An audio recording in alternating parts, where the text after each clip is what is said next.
First of all, we had some players of the week. Jaden Daniels, back-to-back. Obviously, we had the off week, but back-to-back SEC Offensive Player of the Week. And then we had Freshman of the Week, Mason Taylor. Pretty good selection there, I would say. And then Defensive Player Harold Perkins. So congratulations to those guys based upon their play. Just a great atmosphere in Tiger Stadium. I think our fans were, obviously a great motivating factor to creating, one of those environments that, you all talk about, but, you want to be able to be part of it. And I think, our players fed off of that. And certainly we had talked about it Thursday that, when we were in the stadium that, they're going to be out there, but your performance will dictate the kind of involvement that our crowd has, and it's going to require play in and play out a sustained effort. And I think that sustained effort by our football team created that sustained atmosphere in our stadium. It wasn't an up and down kind of involvement. It was every single play. Our crowd was active and involved, and I think it had a lot to do with the kind of play that our players were involved in, and that was a consistency that was really good to see. So, really good win. Our guys got 24 hours to enjoy it, and now our focus is on another SEC opponent on the road. Arkansas, it's the Golden Boot, another rivalry trophy. Of course, they hold the trophy from last year's 16-13 win at Tiger Stadium. And, obviously playing a team that has a very prolific offense. And in terms of players, it starts with their quarterback. I think it's the fifth time now we've seen a big physical quarterback. KJ Jefferson, 6'3", 240. He's got 17 passing touchdowns, 6 rushing touchdowns. He's going to be a handful. Another guy that we've got to be able to control what he does and get him on the ground. Sanders, Raheem, the running back, probably the biggest back that we'll see. 6'2", 227, leads the SEC in rushing. He's got over 1,000 yards. So that 1-2 combination with arguably the best center in all of college football in Stromberg, a very good scheme. Accomplished SEC wide receivers. This is a really good offense that we're going to have to slow down. And Sam Pittman, I have a great deal of respect for him. A very good football coach. He'll have his football team ready to go. Drew Sanders on defense leads the SEC in sacks with 7.5 sacks. Really good football player, and they do a lot of really good things with him. He plays inside, but they move him to an outside position where he can come off the edge. We'll have to be able to account for him. Got a couple former LSU players in their starting defense, Landon Jackson, Dwight McLaughlin, good football players that, obviously are playing well for them. And their special teams is really good. They do a lot of different things that we'll have to be alert for, be on top of, and make sure that we do a really good job. We're trending better there. We're going to have to continue to do a really good job. We've got 11 a.m. kickoff. All those things, we're used to it. We've played it early, but we've got to obviously be able to focus on our next opponent, which I'm certain we'll be able to do that with the kind of quality SEC opponent we have in Arkansas. So with that, we'll open it up to questions. Brian, in the middle by the cameras. Yeah. Was Saturday night the biggest one of your career? The biggest win of my career is going to be when we win a national championship. And so I'm focused on one thing when I came down here, and that's to win championships. That's one game. It was an exciting win, but I don't put it in the category of the biggest. I think I've had teams that have achieved great things, and I think this team achieved a great victory because of where we were in January and what we've become. And so maybe for me, probably as satisfying as a win for a group of guys that have committed themselves to a process and in that time have achieved a lot.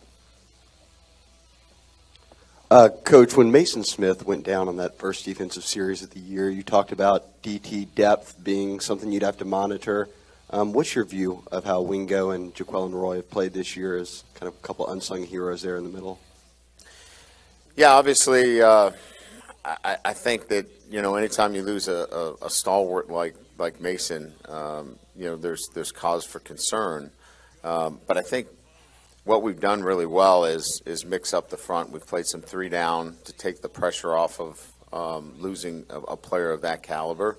And by doing so, have been able to rotate that defensive tackle position with 3 down and 4 down. And by doing so, obviously, you're playing with one nose. And I think that's really helped us a lot. So the loss was great, but I think we've managed it by being smart and tactical defensively.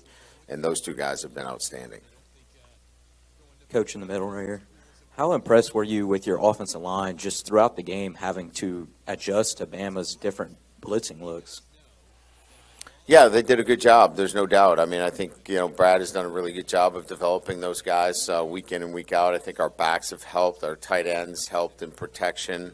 It's not just those 5 guys, but, clearly, the biggest concern we had was their 2-end pass rushers. And you got to give credit to the 2 freshmen.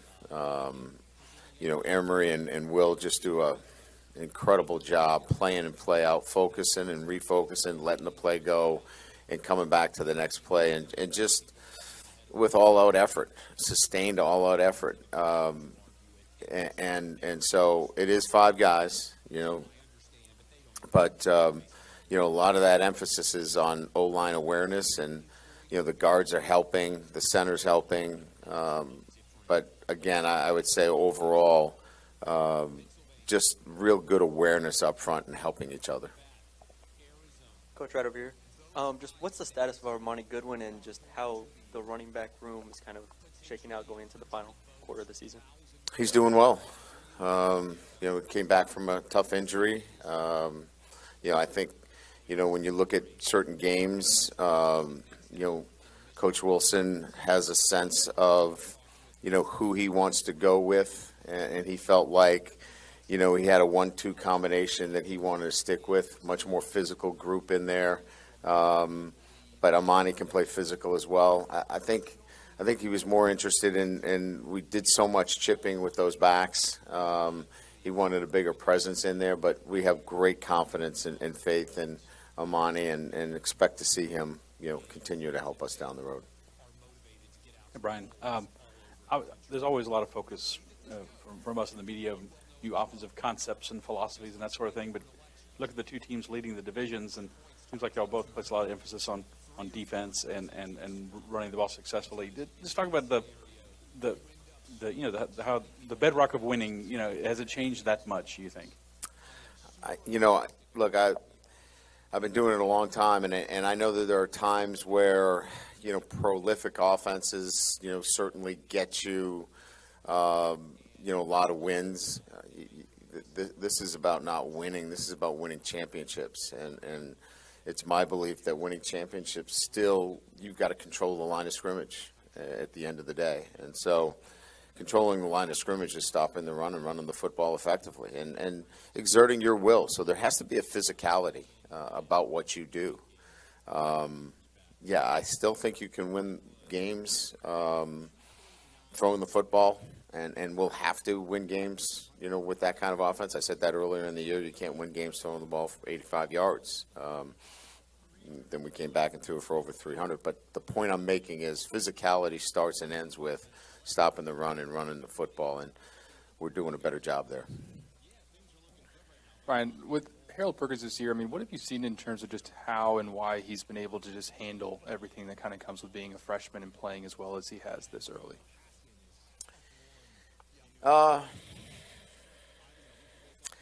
I think, quite honestly, he's got the makeup to do that. He's a mature kid. I was talking to a couple of our coaches about him. He's a bit of a throwback, and a throwback in this sense. Just tell me what I need to do. I don't need all the other things, and I'll figure it out as I go. It's kind of refreshing. He doesn't need to know all the whys, and I'm not saying that we shouldn't give the whys to our guys, and that's part of coaching today. You've got to explain a lot of things. He doesn't need a lot of the whys. Just point me in the right direction. I'll figure it out, and that's Harold Perkins. He knows he's not perfect, but he makes up for a lot of those things with his athletic ability. So, I think that Matt's done a great job of kind of meeting him halfway with some of the things that he's not ready to do, but leaning heavily on some of the things that he has that are, innate traits that can come in and help us win right away. And I think part of it is he's a bit of a throwback in that you don't have to explain everything. Just line up here, do this, and you'll be fine. Coach, I got two quick ones, if you will. Everybody kind of wants to see behind the curtain. Was there an anecdote, a moment, a picture, or a joke, something somebody shared with you after the game that resonates with you? And then just, you talked about the moment from January to now. Are you at all surprised at the buy-in? That's the easiest way to describe it. But to have this many different transfers, guys that you didn't coach, commit to a new staff, is that the most striking accomplishment? Anecdotals, anything that happened after the game. I can't think of anything. I think I was just so happy for our players, and there were a couple of guys that texted me and said they were happy to continue to do that and have people rush the field, and they would take care of what the costs were. I don't know if Scott needs to hear that, or Kelly's here. She probably doesn't want to hear that either. But there's some of those that come along the line. But I think more your second question is probably the question I'd spend time on answering. And I've said this, and that the biggest thing this year is that they have jumped in the deep end and really didn't know how to swim. But they were not going to drown. They were going to find a way to stay above water and kicking and doing whatever is necessary. And that's kind of built this fight in them, this toughness in them. And they haven't been perfect, and certainly we're not there yet. But they have such a pride in LSU. And when we first met, we said, look, we finished last, and that's not the standard. And you have a choice to do something about it. You can continue to be bad. You can be average. You can be good, which everybody in this room is good, or you can be elite. And they've made great choices along the way, so I'm really proud of them.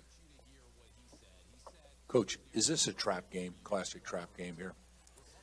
I guess. I guess that's what they call it.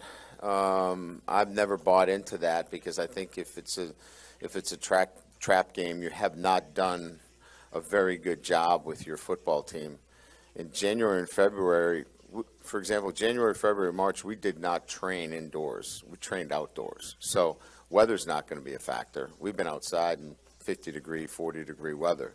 They know that, Arkansas is an SEC opponent that beat them last year. So, look, your thoughts affect, your actions, right? That affect your physiological response. So we've been working on how we think since day one, and it becomes a trap game if you're not thinking right. And we'll get our guys thinking the right way, and we'll prepare the right way. And this is about a consistency. If they want to be a consistent program, they'll think the right way about this game. Hey, Coach, what has really allowed your run game, specifically Josh Williams, to flourish these past couple of weeks? Well, I think we're opportunistic. We're not – look, we're, I think, about 185 yards a game, which is, the top third in the league. That's where we want to be. We're not where we need to be yet. We're getting better physically, but I think – you know, when you have a multi-dimensional threat like the quarterback, he provides you opportunities in the running game where he stretches the defense out. And when he does that, you have to worry about the quarterback. And, you know, examples where the linebackers have to flow over the top. That creates some seams and opportunities. So it's part of the system in itself. You know, we're not running duo every play, downhill, direct snap, and just, you know, knocking people back every time. But we're getting better at that. And I think it's just, you know, we're committed to the run. We ran the ball late with efficiency. I just think there's a commitment there is why we've been effective. You might have just already pretty much answered this, but, you know, coming off such an emotional win, like in your experience, have you learned there's a best way to get them to think the right way you're talking about? You know? Yeah, I mean, I think so you're preparing for these moments in the first week. You handle these by being consistent in everything that you do every single day. And nothing changed last week in the way we prepared, and nothing will change this week. I think if there's, like, if we had a lot of fanfare and sloganisms and changed a lot last week for Alabama, then maybe you worry about it a little bit. But we didn't do anything different last week than we did for Ole Miss or we did for any of the other teams. Our team is just evolving, and they're playing with more of the traits necessary to be a consistent team that plays every snap the right way. So I think I'd be more concerned if we, you know, played with so much emotion that we were drained out, but that's how we're going to play. And that's kind of why I went for it.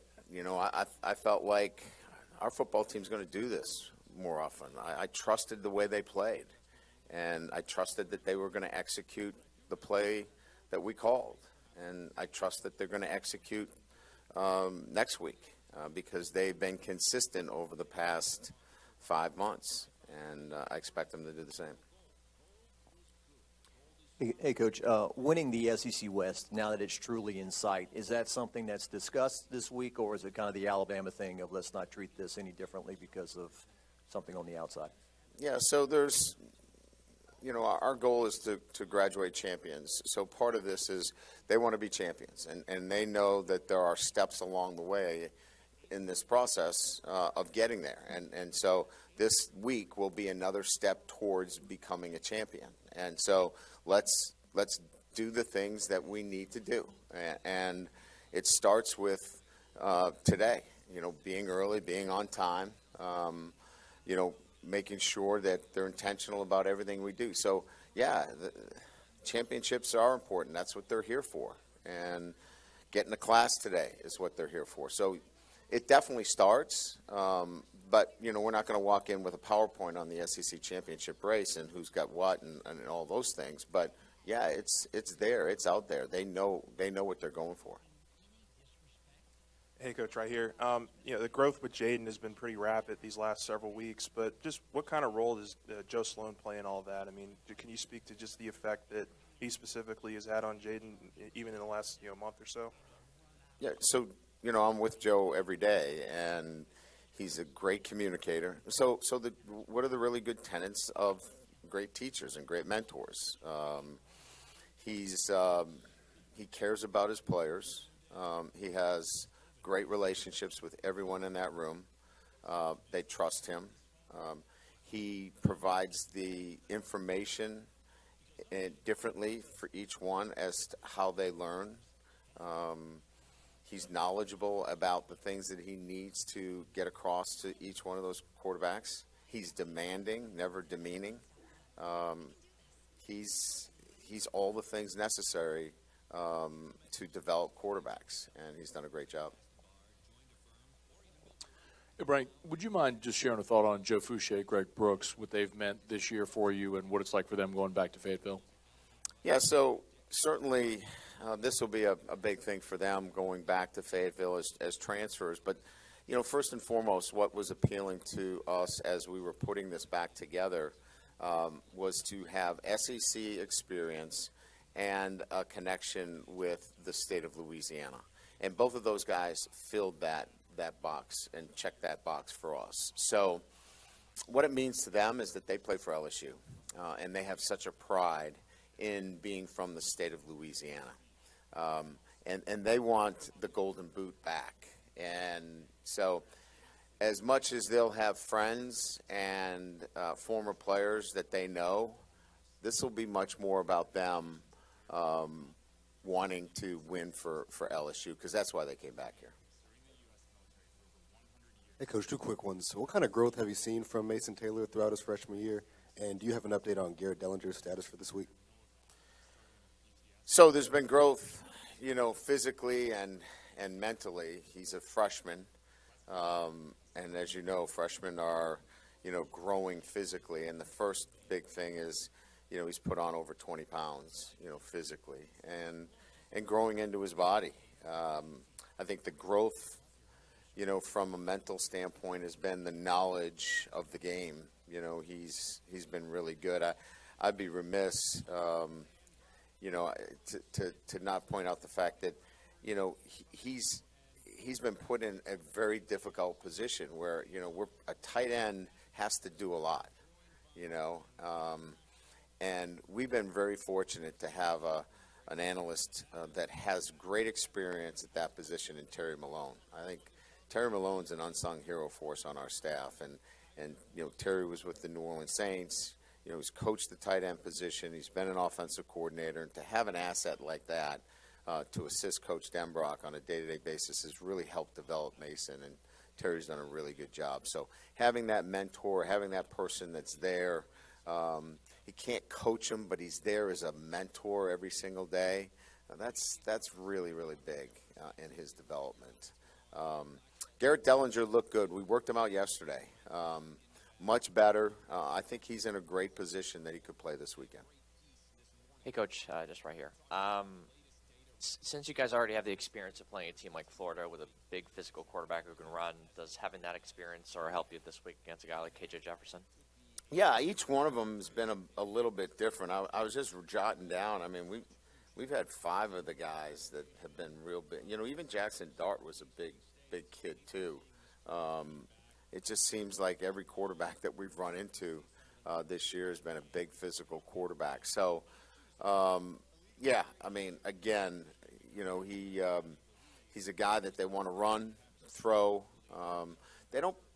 He's going to be actively involved in the run game. They're not afraid to run him at any time. We've seen him take off at the 5-yard line in the air. I mean, he's a physical player. So, again, we're going to have to do a really good job of containing him. Coach, going back to Alabama, there were several things the other night, late in the game into overtime, that in the past in the series could have been the, oh no, here we go again moment that deflated the team and deflated the stadium. But each time your team responded to that. I mean, is that kind of speaking to them not blinking and the adversity that they've overcome all year? Yeah, I mean, I just think that, I get a pulse of a team, and I don't think that there's been a time this year that they haven't felt like they were going to come out victorious in some fashion. And that resolve, that resiliency is kind of baked into them. And they just keep playing. So, again, those are the things that you feel on the sideline when you go up and down. We came out of coverage one time all night, and it was catastrophic.